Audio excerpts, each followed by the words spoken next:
In 1948, 21-year-old Harold Reiner and his wife Ruth set out as brand new missionaries to Brazil. In that first year on the field, Harold could never have known the joys and tragedies that lay ahead.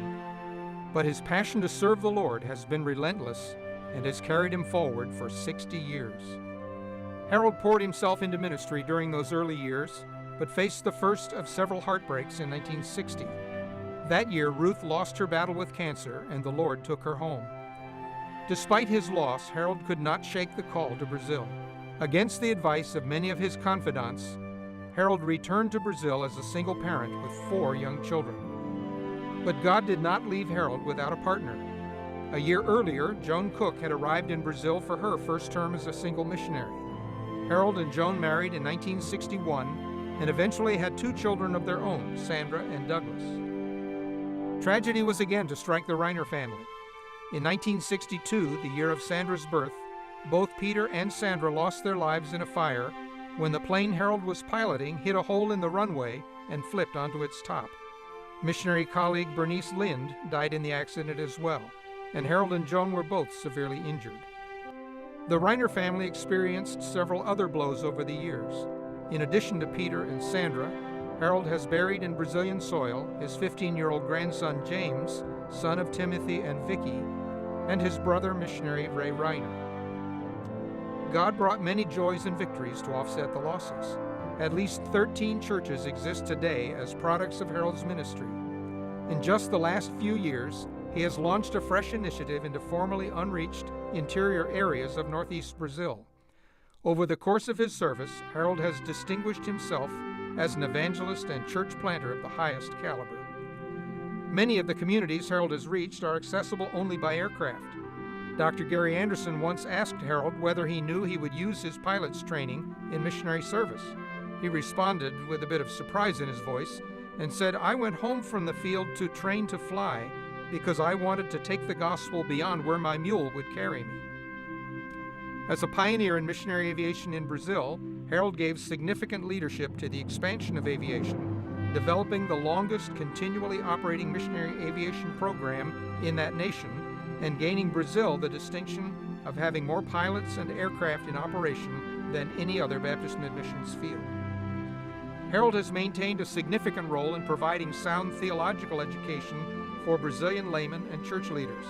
His involvement in developing the Baptist Seminary of the Cariri Valley in Juazeiro do Norte helped propel that training center into the largest of all of our Bible schools in Brazil.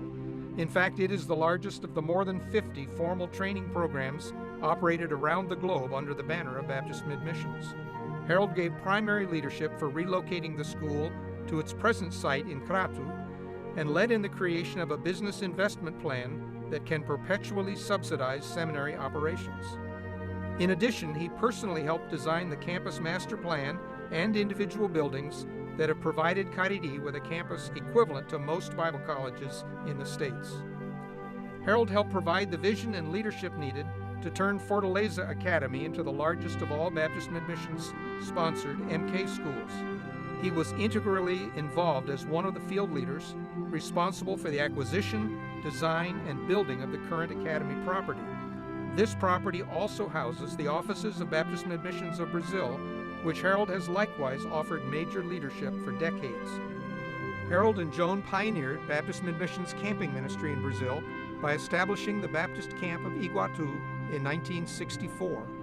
He was also vitally involved from the very beginning of Treasure Island Camp, a camp that can be reached only by aircraft or boat. He designed and helped build a motor launch capable of carrying a Jeep, 150 campers, and a week's supplies across 15 miles of open water to Treasure Island. When asked where he acquired a plan for the boat, he said they made it up as they went. Calculating water displacement is not all that difficult. It is that can-do spirit that has turned most obstacles Harold ever faced into stepping stones to countless advances for the cause of Christ. For decades, he was a perennially elected leader within the Northeast region, as well as in the All-Brazil Field Council of Baptist Mid-Missions of Brazil. He has gained the confidence of Brazilian church leaders in the fellowship of national churches that have grown out of that missionary effort. Harold also has been an inspiration to churches across the northeastern United States and beyond, as he has challenged churches and individuals to intensify their Great Commission efforts. Harold is dogmatic in his convictions, visionary in his influence, tireless in his labors, and totally surrendered to God for his service. All qualities desirable, if not essential, among pioneers. He completes 60 years of consecutive missionary service this year, and in no way could be accused of being in semi-retirement. He is the first Baptist mid-missions missionary to achieve 60 years of active service and has reached a pinnacle no other missionary on record in our circles has ever reached. To God be the glory. Great things he has done.